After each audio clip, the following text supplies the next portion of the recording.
First time 40 Days for Life did a large event like this was in 2012 that Robert organized, and I had never been to England before, and I came over and then I realized how true it is, how badly we butcher what is actually a beautiful language. And so we thought, we speak English, and they're the ones with the accent, and Robert has told myself and my children repeatedly that they have an accent. And it is not Robert that has the accent because y'all invented the English language. And to look at that event in February of 2012 to this room is absolutely beautiful, and it is a testament of hope. And Pope Benedict says that to live a life of hope is to be different. And you are all very different.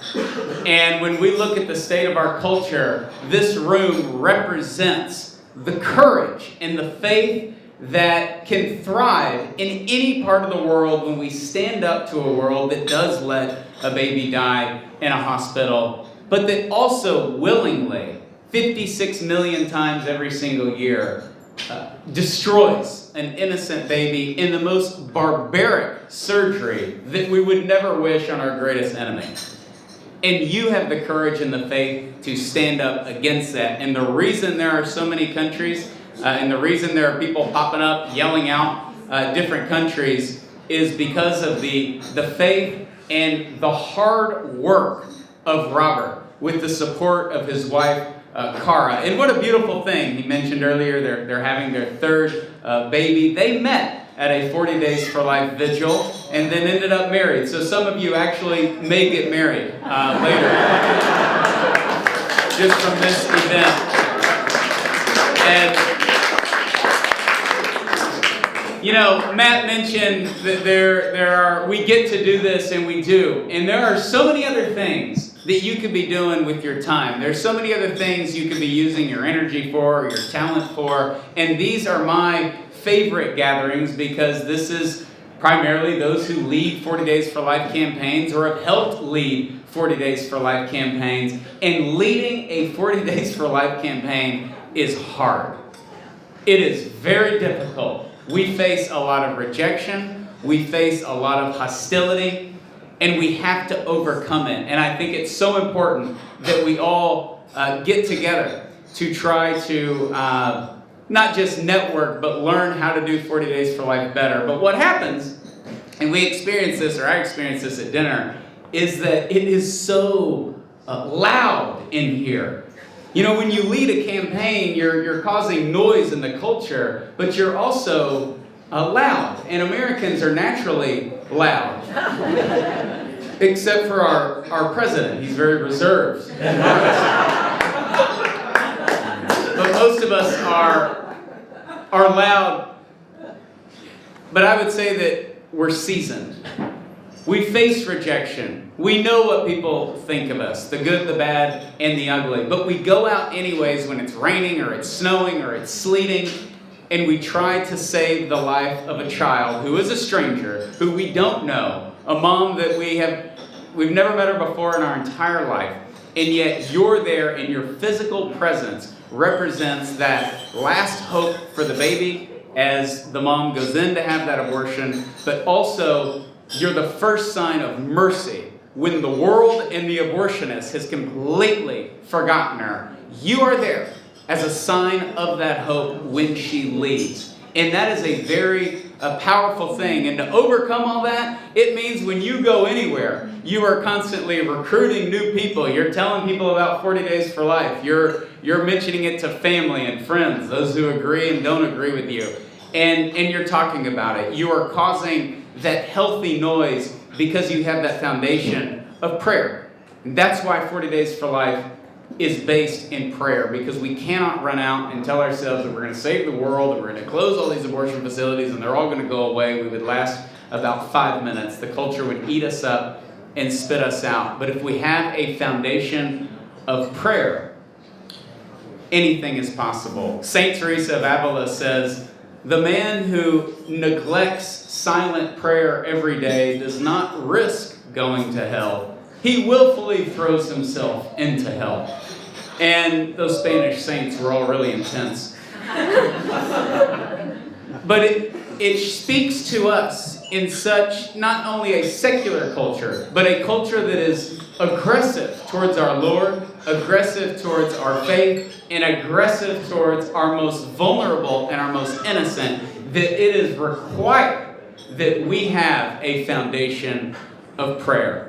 And that gives us the energy to always recruit, to always be doing something. It happened to me. Everybody at our table witnessed it. Ante has been asking me to come to Croatia. And it's very difficult to refuse anything that Ante, no wonder 40 Days for Life has spread all throughout Croatia, because he's like, when you come to Croatia before the end of this year, it's going to be great. And so he just kept asking, and then he finally said, you need to come to Croatia because it is God's will that you come. And if you don't come, you are going against God's will.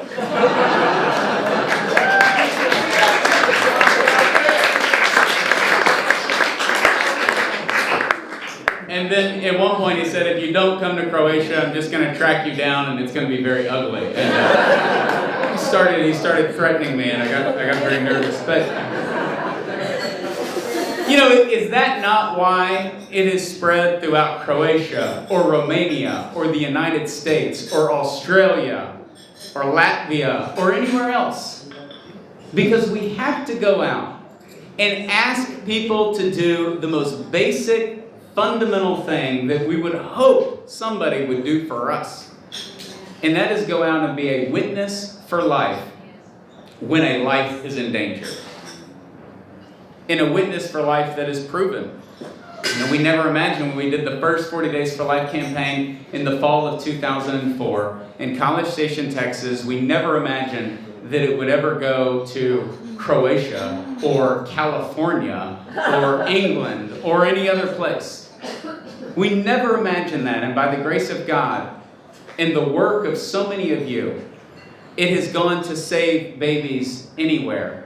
And the Guardian, we were talking at our table earlier, the Guardian, for those of you who don't know, is a pro-life publication here in the United Kingdom. And they were criticizing 40 Days for Life during one of Robert's early campaigns here, and they said, you know, this is an American-style protest that was started in the Wild West Hills of Texas, you know, which is like it's supposed to be a curse word. It's from Texas.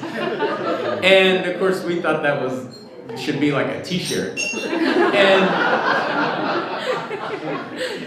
that comment does what so many articles from the media do, and that is marginalize the reality of what abortion does. Because here in Great Britain, they are killing British babies. And in Romania, they're killing Romanian babies and Croatian babies and American babies. No matter where you are, it is unnatural not to take abortion personally. It is unnatural to marginalize it and say we can coexist with this reality, as this abortion doctor does, doing 10,000 abortions in her career, as if that's just part of life. We have to marginalize it because of the reality of what it is. And when you lead a 40 Days for Life campaign, and when you ask somebody to go out, and whether they say yes, no, or I never want to see you ever again, no matter what, you are giving an unborn child an opportunity at life. Because nobody grows up wanting an abortion, and most women do not drive to the abortion facility intending to turn around, intending to choose life. And you're the difference. Your peaceful presence, witnessing the gospel with joy, is the difference. Because there is no joy inside of an abortion facility. There is no joy inside of a parked car in the parking lot of an abortion facility. There's only division. And that's what evil thrives on, division and distraction. And yet when you go out in joy, that is a very powerful witness, and that is what we trust. We trust the joy of the gospel in the darkest corners of our culture. And I want you tonight and tomorrow to realize that we know, because we've done it. It is difficult. It is hard. it is trial and tribulation, and we simply have to keep going, because there has never been in the United States more momentum or more hope in the pro-life movement than there is right now, despite 44 years of legalized abortion. It is more of an issue today than it ever has been, and thank God for that. A couple of years ago, Nancy Keenan, who was president of the largest abortion advocacy group in the world, NARAL. And the founder of NARAL is Dr. Bernard Nathanson, who was the first abortion doctor to have a conversion. And he's the founder of NARAL. Well, their current president was not pro-life at all. And she had never been in Washington, D.C. on the day of the March for Life. And the March for Life every year has 200,000, 300,000 people marching. And she just happened to be there, and she walked out on Constitution Avenue, and her assistant, who was walking with her, had to stop and come get her because her mouth had just hit the floor. And she mumbled out to her assistant, "But they're all so young." And she saw middle school students and elementary students and university students and a lot of people pushing strollers. There's a lot of babies. Half of them are Matt-nice kids. And there's a lot of families there. And that is a powerful impact. So much so that she resigned from her job, citing her inability to motivate young people to believe in abortion. And I wouldn't want that job either. To convince young people to believe in abortion. Even the ones that have an abortion don't want to have one. It's not a cause for them. It is not a life and death issue for them. And it is for you. That's why we can go out in the heat, in the snow, in the rain. That's why we can overcome discouragement. We can overcome hearing bad news. I always encourage 40 Days for Life leaders to share persecution with other leaders. And everybody says the same thing. They're like, no, I don't want to discourage somebody from doing it by telling them that, this church wants nothing to do with us. Or I was thrown out of a pastor's office, which I was thrown out of 2 pastors' offices during the first 40 Days for Life campaign. And I was so naive. I was 20 years old and 21. And I just thought, but he's a pastor. That's ridiculous. The whole world's going to hell in a handbasket, And yet when you share those stories and you kind of hear it as a 40 Days for Life leader, you're kind of like, oh, good. I'm glad that happened to somebody else. That happened to me. There's a unique bond there. And we're going to face that. And that's the world. And that doesn't need to lead to bitterness or resentment or this sort of self-righteous attitude like, I'm doing all this and where is everybody else? Nobody else cares. Because that's endless. And when we look at all of the good that God is doing through your efforts, and we were to remove all of that, and we didn't have stats. Let's say we didn't know that there were 13,000 babies saved. Let's say we didn't have that beautiful picture of Ante with that mom who chose life at a 40 Days for Life in Croatia, and Pope Francis is blessing that baby. Let's say we didn't have those pictures, and we didn't have books, and we didn't have podcasts, and we didn't have former workers coming out and saying, you're having a huge impact. If we didn't have any of that, the least thing we would have, the lowest common denominator, would be that we would still be out there physically in solidarity with those babies as they lose their lives. And that is worth our time, that is worth our sacrifice, and that is worth our daily offering and prayer to God. That it is beautiful to share the stories and the statistics, because it's a proven effort. 40 Days for Life works. We have the data that shows that. But even if we have none of that, there is a loneliness inside of an abortion facility. They survive on loneliness and despair. And yet when we are there, we eliminate that reality. They may not believe it. They may not think it. Some of them may want us there. Some of them may not want us there.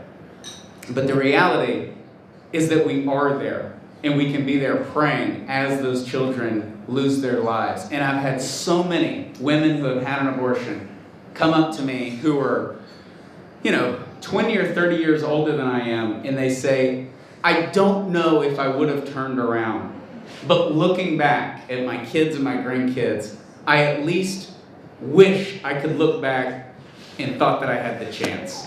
Thought that there was somebody out there that knew the evil that I was about to do, even though I was young and naive or dumb or whatever it is, that somebody was out there to protect me from that. And that's the reality that we have to keep at the forefront. I hope tomorrow you're going to hear some great talks. Bernadette Smith from Northern Ireland, which is its own country, is going to speak.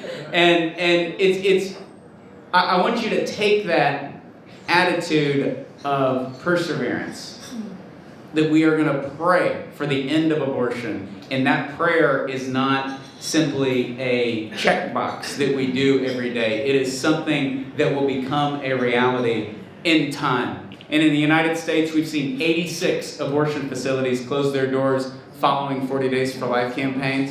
Over the last 25 years, half of all the abortion facilities in America have closed. And so there is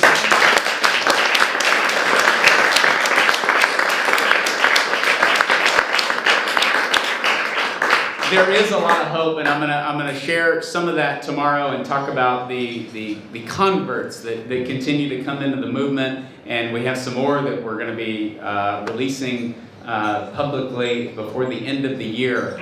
But I want to close with a story of one of our fellow leaders who's not here, a wonderful woman named Margaret Foster. She brought 40 Days for Life to the state of Montana. There were 4 abortion facilities in Montana. Now there are 2 through her leadership. But Margaret Foster found out in her late 60s that her sister had had 5 abortions throughout her life. And Margaret is just one of these people that you meet at church and she just does everything. She's just that lady, completely holy and, a wonderful woman. So this news broke her heart. She thought of all the nieces and nephews that weren't at all of the holidays and weren't at all of the gatherings. So she decided, on behalf of her family, she would lead 40 Days for Life. So she brought 40 Days for Life to Helena, Montana, and she led 5 campaigns. And she would get the emails, and she'd see our little videos online about, these, what y'all would say, loud Americans jumping around, shouting big numbers. But she just thought, there's no results here. I'm just going to be faithful. I'm going to keep going. I'm not going to stop. And she never heard of a mom turning around. She never saw an abortion facility worker have a conversion, and certainly her abortion facility did not close.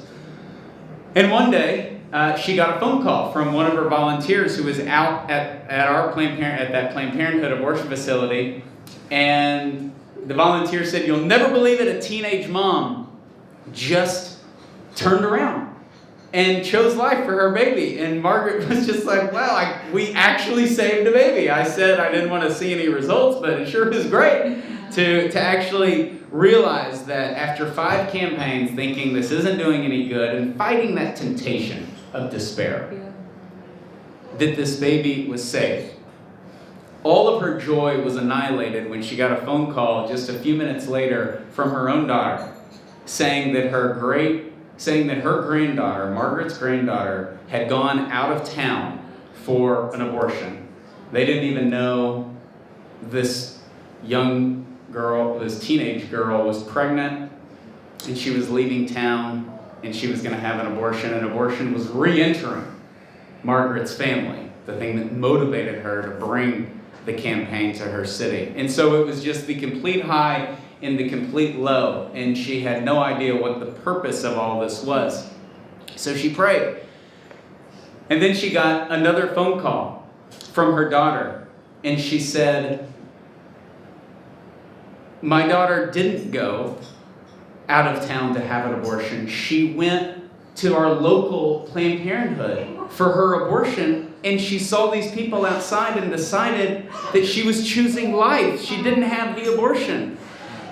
And at that moment, Margaret Foster realized that the first baby who was ever saved from her 40 Days for Life campaign, after doing 5 campaigns, was literally her great-grandson, who they named baby Leo. And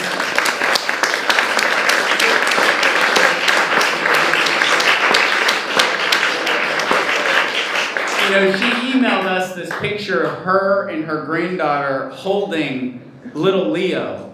And you think of all the time and all the rejection and it's just completely annihilated with a story like that, a result like that, because that was literally her own flesh and blood.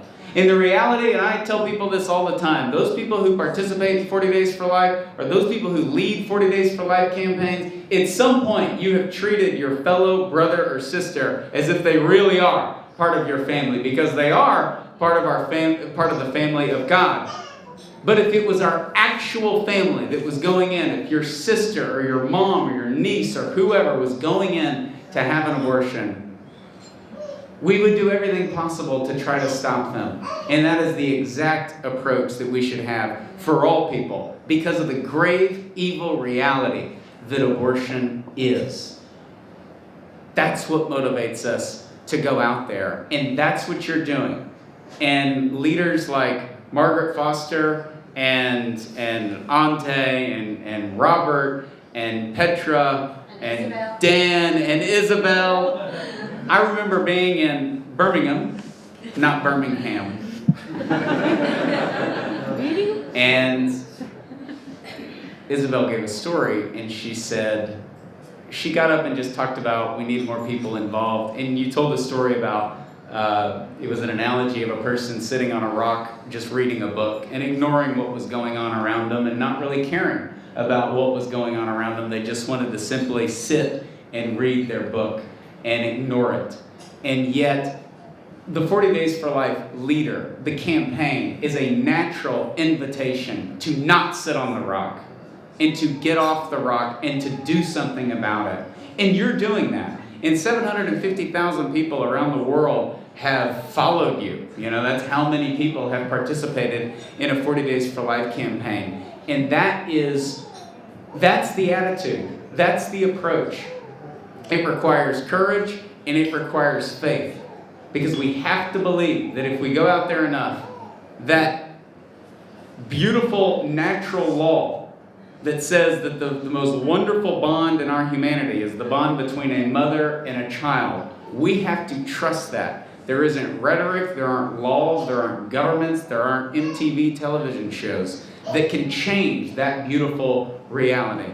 And you point to that when you're out there, and you point to that when you ask others to join you. And so I want you to really rest in the fact that we have to trust God, that we are completely dependent upon prayer, and that we are different. A person who lives a life of hope is different. It's a great quote from Pope Benedict, and it is so true. And it's okay to be different, and today, now more than ever, it is a very good thing to be different, because we have so many attacks on the dignity of the human person. And so I want to thank you for traveling here. Many of y'all came very far distances. I know I flew from Texas this morning, but we come over every single year. Robert has been to America. He came 6 or 7 times last year. He has been working very hard, and we have a team meeting twice a year in America, and we always have one in Texas. And Robert came over, and I was half serious, half joking, but I said we all need to wear our cowboy hats during the meeting. And Robert did show up at the San Antonio airport with his cowboy hat on, and he wore it the entire time.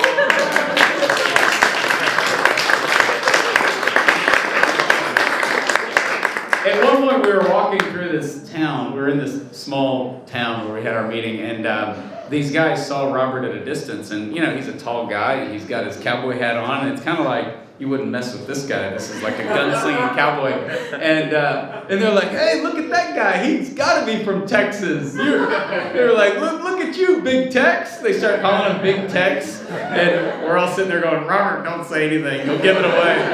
They're like, what part of Texas are you from? And Robert's like, London.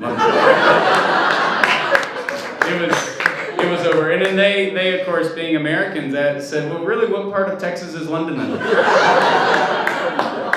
So, it's wonderful to get together. It's wonderful to share in the joy of what God is doing through 40 Days for Life. And I hope you get a lot out of tomorrow. I think that you will. There are going to be more conferences. Apparently, there is going to be a future conference in Croatia. All of our lives depend on it. And know that we pray for you every single day. Please pray for us. Keep up the good work, and I look forward to a great day tomorrow. God bless you. Thank you.